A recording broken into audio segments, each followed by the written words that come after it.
All right, welcome everyone to another episode of the Jake Dunlap Show. We are very excited that you joined us. If you haven't tuned in, this is the show where we talk to celebrities, thought, and industry leaders to really discover their journey to success. I am super excited that you're joining us. This show is like no other. I can promise you that. You might laugh, you might cry, but you will definitely leave inspired and gain a whole new level of insight into those people that you follow, love, and admire. All right, welcome everyone to another episode of the Jake Dunlap Show. I am very excited. Today's guest, one of the, I think, more like hopeful stories for so many people out there who just are kind of going through the motions. You know, they're going through from job to job, thing to thing. And so I'm really excited to help to kind of share her story and her journey. So today's guest is an Olympian who proves that it is never too late to pursue your dreams and do what you love. She left the corporate world at the age of 30 and chose bobsledding, right, of all sports. And I can't wait to, born in LA, like I can't wait to get into that. And a mere 4 years later, after she chooses to take on bobsledding, she makes her country proud, wins a silver medal at the 2018 Olympics. So please join me in welcoming former sales manager turned world-class athlete, TEDx speaker, inspiring people to follow their path and change, Ms. Lauren Gibbs. Lauren, thank you for joining us. Thank you for having me. Yeah, I'm looking forward to it. So as we talked about it a little bit, we like to kind of go back in time, talk a little bit about, obviously we know where you're at today, and we're going to talk about some of the cool things that you're up to now. But, born in LA, and, what was it like for you growing up in LA? What were some of those kind of like early memories? I know that you went to the Westridge School for Girls, but I think that was, maybe high school. But what was early life like for you in LA? Food and traffic. All right. Hey, yeah, one of those is great. Yeah, food and traffic. I played sports at a very early age. My mom loves to tell the story that I climbed out of my crib at 8 months old. So I requested to play soccer. I also did some ballet, and very quickly it was clear that I wasn't a ballerina. I think I did like a forward roll line into like the entire class and took them all out. You were like a bowling ball. Like exactly. I was always bigger. I was, born muscular. So I've got like pictures of me at 5 with a full 6-pack and like some pretty nice delts. So soccer was definitely a better fit for me. And where did you grow up in LA? I grew up just near Dodger Stadium, not far from downtown LA in Mount Washington. So it was nice because it's in LA proper. It's near all the freeways. It has some great food, but it's kind of up and away from, everybody. So it's a little bit more secluded and quiet, which is nice. So you kind of get the mix of a big city, but also I don't want to see being out in nature because it's not quite nature, but there's mountains. There's some trees. Things. Yeah, there's trees and mountains and parks and like hawks mountains. And things. Yeah. Right. Yeah. And so what are some of like your early memories? Again, you talked about playing sports and, what were your parents doing at this time? And, what was it like growing up there? Yeah. So a lot of my childhood has been documented because my mom was working in TV news when I was born. So when I was born, they did a story on me called What Gibbs. And so I got to do like, take your daughter to work day. I got to be a reporter and an anchor for the day. So I remember the big Northridge earthquake because my mom was working in TV news. So we went into the news station right after the earthquake had happened. I remember not so fun things in LA at the time, right? Rodney King, and all that, and the fires and the riots and things, and forest fires and were always a big thing for me because, you had to clear your brush. And so that's what I remember in my childhood. And then, being driven around to different sporting camps. I played soccer growing up until I was like 16. Then I started playing volleyball.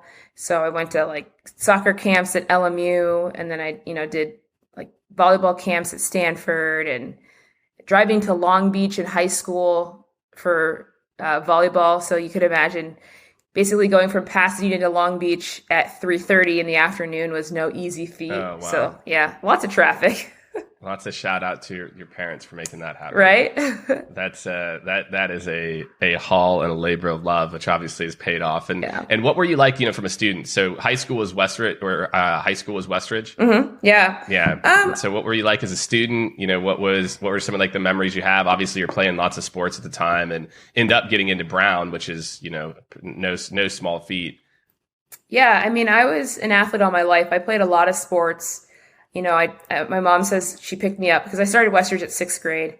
She picked me up from school one day. She's like, you were soaking wet and in a bathing suit that you didn't own. And she was like, well, someone asked me to hop into a swim meet. And she's like, how'd you do? I was like, I won. And I remember that swim meet because I was terrible. I'm a terrible swimmer. I just remember swimming really hard, pausing in the middle, coming up for air, and then like swimming really hard to the end. So clearly swimming was not in the cards for me. But, I played softball. I was not great at basketball, obviously soccer. I did track and field, was great at track and field. Long jump and triple jump were kind of my jam.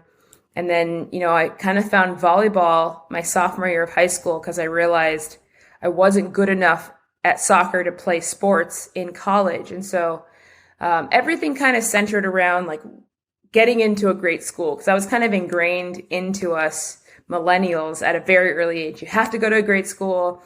You have to get good grades. And I got decent grades in high school. I wasn't like a straight A student. I think I graduated with like a 3.3. So like, I did the thing, but wasn't by any means a straight A student. I was terrible at standardized tests.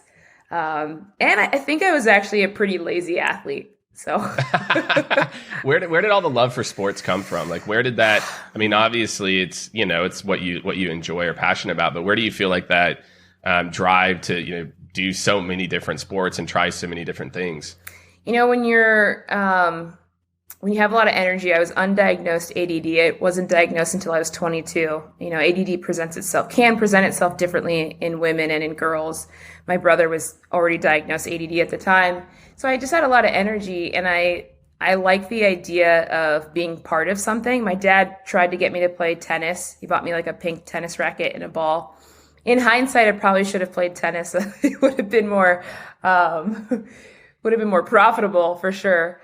I don't know if I would have been good at it, but I think I just enjoyed being part of a team, having something to do. Who doesn't like to win stuff? So the opportunity to compete was always fun for me. Yeah.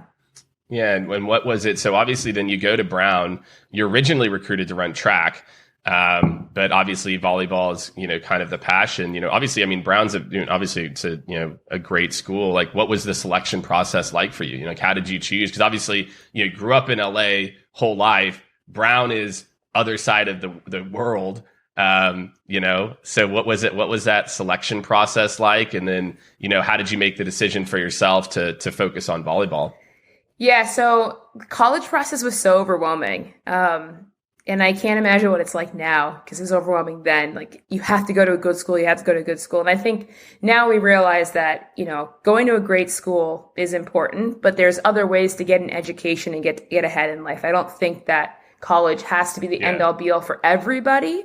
I think it's great for a number of reasons, but I also don't think you have to break the bank to go to college. And so for me, I had always my dream was to go to Stanford, and I don't even know why. As long as I can remember, I wanted to go to Stanford and become a lawyer, and I did neither of those things. And so I used to go to Stanford soccer camp every summer. When soccer ended, it was Stanford volleyball camp. And I remember talking to the assistant coach at Yale, and he was like, yes, Stanford's beautiful. Because it was very clear I wasn't going to be good enough or tall enough to go to Stanford. He's like, Stanford's beautiful, but what about Yale? And I was like, man, Yale's an Ivy League. I can't get into an Ivy League. I always to me, Ivy Leaguers were 4-point plus GPAs, perfect SAT scores. And that just wasn't me. And I was okay with that. I just wanted to get a good education and have a good experience. But I looked at Yale. The head coach was super not nice to me. She was great recruiting technique. Yeah, she was like, I went on an unofficial visit, and she's not there any longer. She was like, yeah, you're too short to play middle, and we have a ton of right sides, which is the position I play because I'm left-handed. She's like, but if you get in, let me know. And I was like, I feel like I'm a better athlete than that. And so from that point on, I kind of just focused on schools that were looking at me because I wasn't going to beg a school, to take me. I figured I had enough on my resume to get into a decent enough school where I could get a good education and have a good time. And so Brown was actually recruiting me for track. I talked to the track coach, and I didn't know in high school, because we only had one season in high school. I didn't know that in college you had, 2 seasons. And I really wanted, a college experience. And so I didn't want my whole life to be about sport. And so I remember asking the track coach, well, can I play volleyball there? And he's like, yeah, but you need to talk to the volleyball coach. And so talked to the volleyball coach. She invited me out for an official visit. I went. I loved it. I went to my first frat party.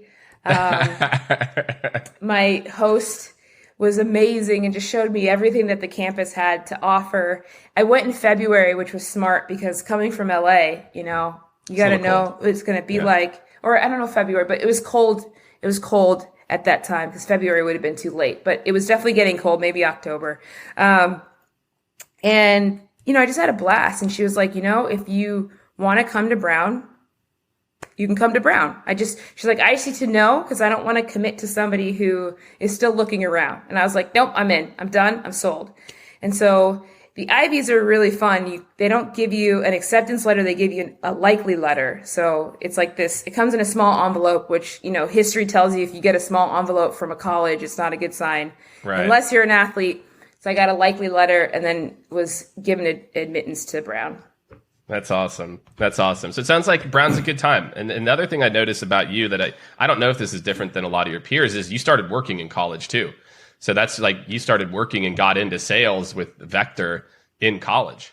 Yeah, sold Cutco knives right out of high school at 18 years old. How did you get that? Like again, you're going to Brown, I'm guessing scholarship, right? Like you've got no scholarship. No scholarship. All right.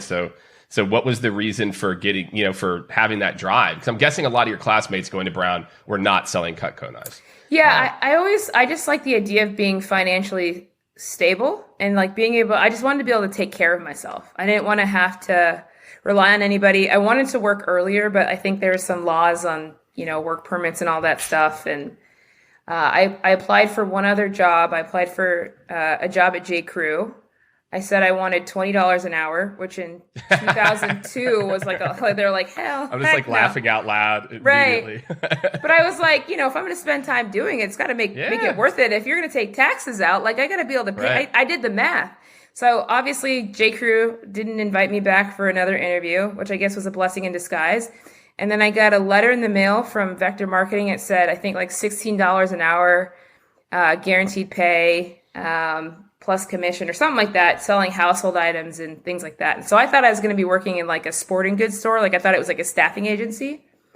But when I went in, I got sold. It was you cut stuff, you read a paper and you get paid whether they buy anything or not. I was like, I might as well try it. The worst thing that happens is it doesn't go well. And I have a set of knives that I got at a discount or I can return them. They don't sell sample kits anymore, which I think is unfortunate that the kids now working there, it's all virtual, which is cool, but it's also it was fun to chat with people and see different homes and stuff like that.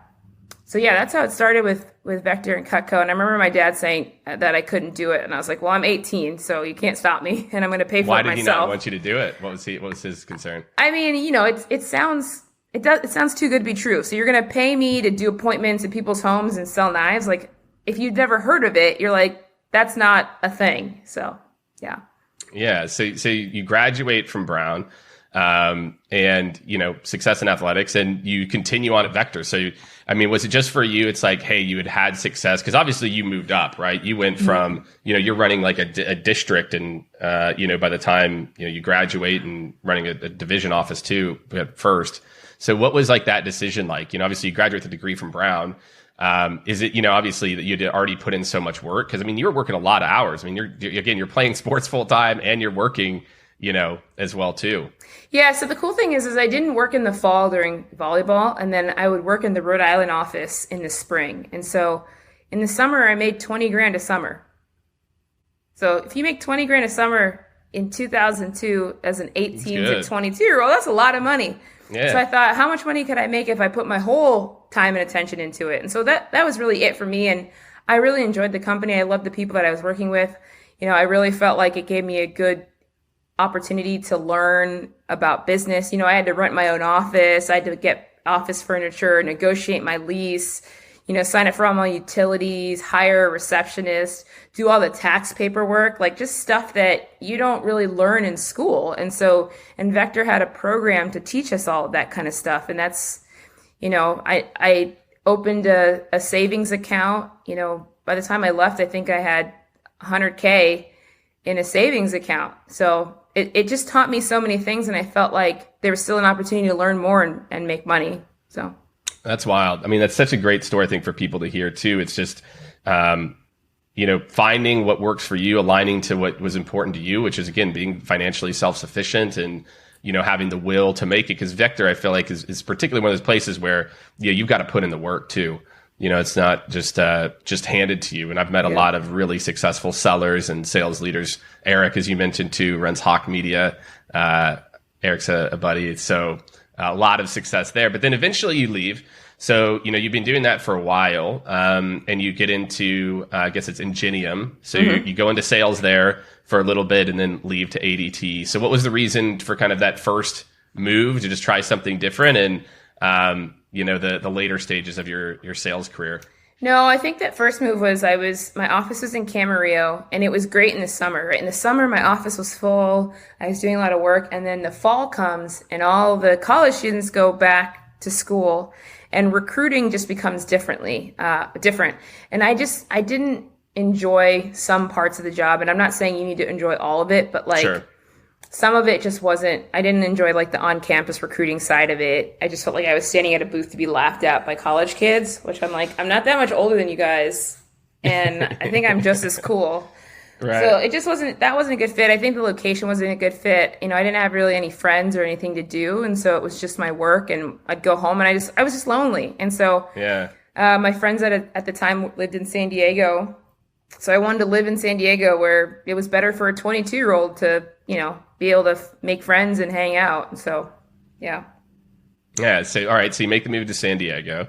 And then again, you're in sales there for a little bit, and then you move to ADT. And you're there for a while, right? So you're, replicating your success you've had before at ADT. And then something happens at age 30, right? So you have this like successful sales career, right? Like you're doing well. I mean, you graduated college with 100,000 in savings. Over the course of this, you're continuing to see success, get promoted. Talk about 2014. Talk about, for you in particular, like what kind of hit for you? To make such a interesting life decision. Yeah, so I want to dial it back a bit because I think this is an important part of my story. Growing up, I was told I could do anything, be successful. Obviously people saw something in me. I was driven, hardworking, competitive. Like those are all the makers for a successful person. But like you never really understand what the nitty gritty is of becoming successful. Like what do your daily activities look like? What is your mindset? Like how do you navigate and overcome adversity? And so first of all, Ingenium fired me. I was fired, and I was like, someone fired Lauren Gibbs. And I just remember being taken aback and calling my mother, being like, how dare they? Right. And so I bounced around from there to a couple other like just really weird failed sales jobs. Like I sold some like online advertising for like a local online directory that didn't, like I did really well in my first month. And then like after I went through like the people I knew, I wasn't really making any sales. Right. I sold some I did some inside sales for like a server warranty company, which could have probably been really profitable. I just didn't enjoy sitting at a desk all day. And then I went into ADT actually for a sales rep position and came out with a management position, but it meant I had to move. And so that first 18 months was like drinking out of a fire hose. And I just remember running my first sales meeting and the top rep being like, how old are you anyways? And I was 27 and he was 40 something and had been there for 20 years or something ridiculous like that. And so realizing what it took to lead a team that was my lesson at ADT, is like I had to immerse myself in something I didn't know, right? Because Cutco was different. I had sold Cutco and could speak to it. This was, I was being hired from the outside. And so I remember I spent like 7 to 11 p.m. at the office. And sometimes I was like, it'd just be easier if I slept here, but because it was like a 30-minute commute. And so just learning the systems, learning the model sales call, learning like the process, where the hitches were in the installation and everything. And then, you know, going out in the field with my team and helping them close sales until they became like, then they realized I was there to help them. And that was great. And then I got on some really cool councils. That was a leadership position, got the opportunity to move to Atlanta. That job actually got restructured out of the organization, and then got moved to Denver. And so I wasn't supposed to be in Denver. I was supposed to be in Atlanta, but it was luckily that I was in Denver because I was just working at a CrossFit gym. And a friend of mine said, hey, basically after a quick conversation said, I think you should try out for the bobsled team. And I was like, no. But I did some research because in 2010, when I was unemployed, I promised myself to fully vet every opportunity that came to me. And so I found out that the tryout was at the Olympic Training Center. I'd never been to an Olympic Training Center before. And I was like, I honestly just want to see what an Olympic Training Center is like. And if they'll let me on campus and all I have to do is do some sprints and some jumps and some tosses, sign me up. And so that's kind of how trying out for bobsled happened. Like it was a complete fluke and a total joke. Wow. So, okay. So you're doing CrossFit and someone there is like, hey, like I know, were they on the team already? No, she was actually, her name's Jillian Potter. She's a 2016 rugby Olympian. So in 2014, she was working on the lead up to Rio. And one of my now teammates had done a season of rugby and, you know, tried to recruit some of the rugby women. All of them were like, no, we're focusing on rugby. But, you know, she thought of me when we met and thought, you know, you fit the kind of mold of what they're looking for a bobsledder. So let's talk about that journey, right? Let's talk about that journey from 2014 to obviously 2018. So at this point, do you leave and you're doing this full time? At what point are you doing, you know, kind of training full time? Yeah, so I graduated from Pepperdine with my executive MBA on, I think, August 1st. My tryout was like a week later. Then from August to October, I was doing different camps and testing. And then November, I was named to my first national team. And the season started in November, so I had to basically quit my job. At that point, I had moved from ADT and was working at a startup called Truemaker as a regional sales director. And yeah, it was just full on from there. You know, I think people think that the Olympics is something that happens every 2 or every 4 years, depending on if you only watch summer or winter, or if you watch both. But it's really an everyday thing, everyday occurrence. You know, I train basically 6 days a week in some capacity. Sundays are my only true days off. And then because the U.S. Olympic and Paralympic Committee are not government funding, a lot of U.S. Olympians and Paralympians actually live below the poverty line. So you're also trying to find a way to support yourself. And so luckily for me, I have a sales background and I have an MBA. So I was really good at, you know, trying to land sponsorships and support. I raised $10,000 that first season on GoFundMe. Truemaker allowed me to work part-time. And I remember my coach says, I know you're different because this is your first season. You haven't really done anything and you already have a beef jerky sponsor. So it was just product only, but beef jerky is great. Shout out to Chef's Cut. There you go. Yeah, you'd already worked that in. And yeah. I mean, but you have success early on, like you said. Like there's so many different meets and things that happen. You know, 2014, 2015, you know, gold in Park City, bronze Lake Placid, you know, 4th at St. Moritz, or I think 8th maybe at St. Moritz. Like, so you're having success early on. I mean, did that help to fuel a lot of this? Like 2015, obviously, you know, you're kind of going through it, preparing. Did that help a lot? And like, what was that? Like, I always, especially like as the break person, like, what is that? Like, God, like, what don't people know about bobsledding, right? Because it looks, you know, I know that there's so much more to it. So like, what were some of those big learning curves? Because you were having success kind of early. Like, what were some of the big learning curves for you around like, holy crap, this is not what I thought it was? Yeah, I think some of the things that people don't know, we go anywhere from 70 to 90 miles an hour. It is not a comfortable ride. It's not like a water slide or a roller coaster. It's kind of like really bad turbulence is what it feels like. Some people say it's like being kicked off a cliff in a trash can, but it's hard to imagine what that's like. As a brake person, my head's down the entire time. So I push, hop in, and then I just basically sit with my knees partially bent and my head between my knees. And then the pilot does steer the sled, like they actually drive it. And then I pull the brakes at the very end. So there's no braking. Like it's not like a car where you're like braking and accelerating in the corners. And I don't know if I said this, but we go through 5 Gs of force, up to 5 Gs of force through any one corner. That's wild. Have you ever tried the pilot position? I have. It was fun. I would do it again because it was like at the end of a season. So I was pretty smoked at the end of the season, but I crashed a lot. But it's fun. Yeah, it's a lot of fun. It's a lot of work, and it's hard to get really good at it. Oh, so, I can imagine, like the sensitivity and how it changes, like from day to day or track to track. And so, all right, so then you go to the Olympics. What was that experience like? For you and for the team. Yeah, there's a lot of emotions. I think that I had a lot of fun meeting other fellow Olympians. You get a ton of really cool gear. You get to represent your country. There's so much excitement. Korea did such a good job of hosting it and making it fun. The village is fun. It was freezing. It was one of the coldest Olympics since I think like the 80s. For that first week, it was pretty cold. And then competition is very special, but also just like any competition, right? You prepare for this and you've been on this track. You're competing against all the same people. It's just now the whole world is watching. But for me, I just really felt like I want to do my best. I want to have fun. I made myself a promise if I get to go to my first Olympics after finding a sport 3.5 years prior, it doesn't matter the result. I'm going to enjoy it. Yeah. That's amazing. And then and then to medal, right? Like, what was that? I mean, what was that like for you and Alana? I think medaling was expected. Alana had 2 other Olympic medals. So I think the hardest part really was just competing against my own teammates to get into that sled. The U.S. women's Olympic bobsled team has medaled in every Olympics since 2002, which is when the sport was allowed for women in the Olympics. So there's quite a legacy there.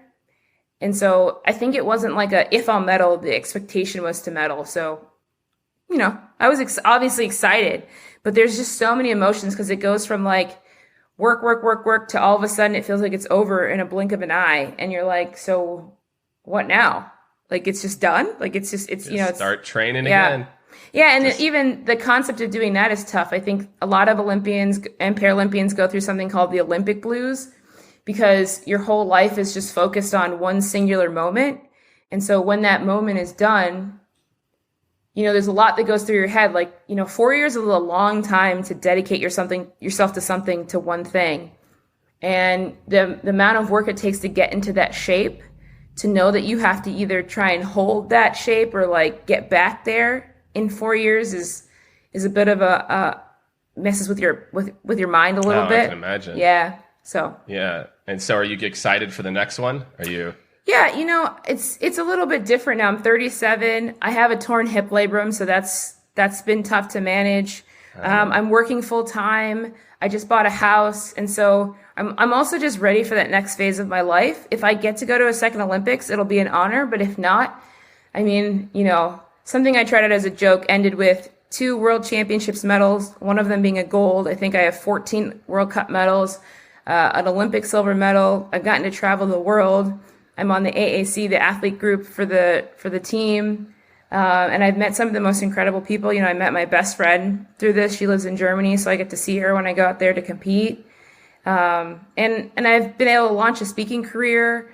I work with an incredible company now that's looking to close the pay gap in professional sports sponsorship. That's called Parity. Let's talk about that. Yeah, let's talk about that. I mean, obviously, and again, what you've done throughout your life is just aligned to these passions, right? Mm-hmm. And I've got more to give. Like, I'm doing sales, and again, like you said, you had some ups and some downs, and then you have this amazing journey, and now you're taking, again, like you sort of mentioned, that women's bobsled was just allowed, right, in early 2000s. And so let's talk a little bit about like what you're up to now. So obviously doing a lot of speaking around a variety of topics. Parity, I want to definitely talk about parity and some of the work you're doing with Whoop as well too. So what's kind of on the docket now, and what's next for you in this as you think about the next chapter?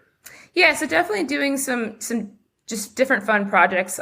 My feeling is I want to try and do as many things that are offered up to me. So I just did my first voiceover project, which is cool. So that'll come out in 2023. My brother's a voiceover artist professionally, so I got to ask him for some tips. I'm one of the directors of external sales for Parity. Parity is an incredible organization, like I mentioned, that's looking to close the pay gap in professional sports sponsorship. The global sports market is about a $66 billion market, and women only capture 0.4% of that. And so what I do is I reach out to brands and try and create partnerships to utilize some of our 670 plus pro women athletes that we have on our platform for paid social media campaigns. They're super impactful, authentic. We do intentional brand matching, so we can tell really cool stories around practical uses of products and services. And then with Whoop, Whoop is an incredible device that I've been using since 2017. It measures your strain and your recovery. And so I actually think it's something that is useful for people who are full-time athletes, weekend warriors, or just somebody that wants to feel better during the day. So it tells me how much sleep I got, how much of it was restorative, how much of it was deep sleep, REM sleep, how long I was awake, disturbances, all that good stuff. And then it tells me how much sleep I should get based on the strain that I'm exerting. And what I'm doing with them is I'm part of a women's council, because so much of the research that is done in sports is based on men. Right. And as we know, hormones, the way we approach stuff, muscle mass, recovery, amount of sleep, how we fuel is all different. And so it's really exciting to be part of an organization and a council that is specifically focusing on improving the lives of women. So I'm just really excited for the different projects that I get to be a part of. Yeah, it's great. And it sounds like, again, it's aligning to things that you're passionate about. Yeah. And I think for anyone who's listening, I think that, I've got I've just jotting down a few notes too, just kind of takeaways here about, your drive and, the way that you've tackled different problems, and just, when things made sense, you pivoted and, you went through some adversity in your professional career, but you were able to kind of come out of it and continue to reinvent yourself. And it sounds like this next opportunity, or what you're working on now, we'll put some links to both Parity and to Whoop as well too, in the show notes as well. I know a lot of folks and different ambassadors for Whoop, and they swear by it as well. And what you're doing with Parity, I think it's something that is very, very top of mind. I'm from Kansas City, so it was good to see Kansas City's putting together the first women's professional soccer sports stadium. So proud of Kansas City for representing, but still a long ways to go. Soccer obviously has been at the forefront for some of that as well. So what, as you think about, what you want people to know, obviously talk maybe a little bit about the speaking as well too, Lauren, as we start to wrap up, and, what are some of the things that you're passionate about, and what are some of the topics that you feel like, really resonate whenever you're out there and talking to groups? Yeah. I mean, I love to tell my story. That's what my TEDx about. People love to hear, my life, I call it life lessons, in my Olympic journey, or from the back of a bobsled. But I also, I have a background in sales and leadership and management. I'd love to talk about change management and leadership.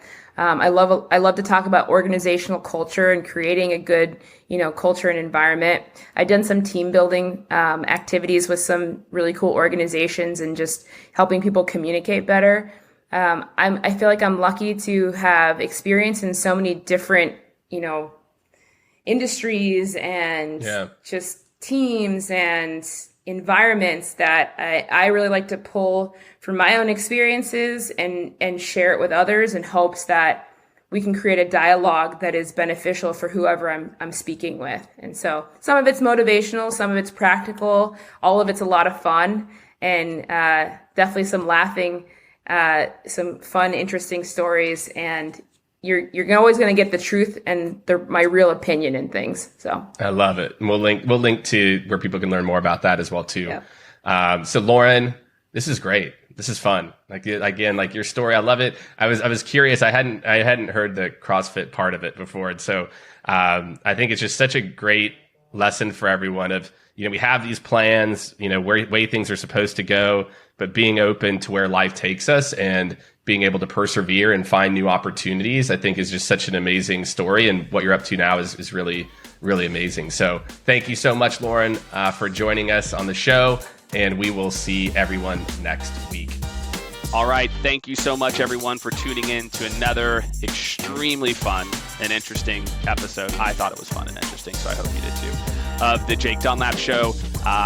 Really great, just breaking down everything that makes people who they are, the success, the trials and errors, and I hope that you enjoyed it as much as I did. Make sure to subscribe on your favorite platform, and make sure, more than anything, to go over to jakedunlap.com. That's where you're going to stay up to date on all the latest guests, additional details, prep notes. We're going to be sharing everything on jakedunlap.com. So go ahead, go over there. You can subscribe there as well too, and we will see you next week on the Jake Dunlap Show.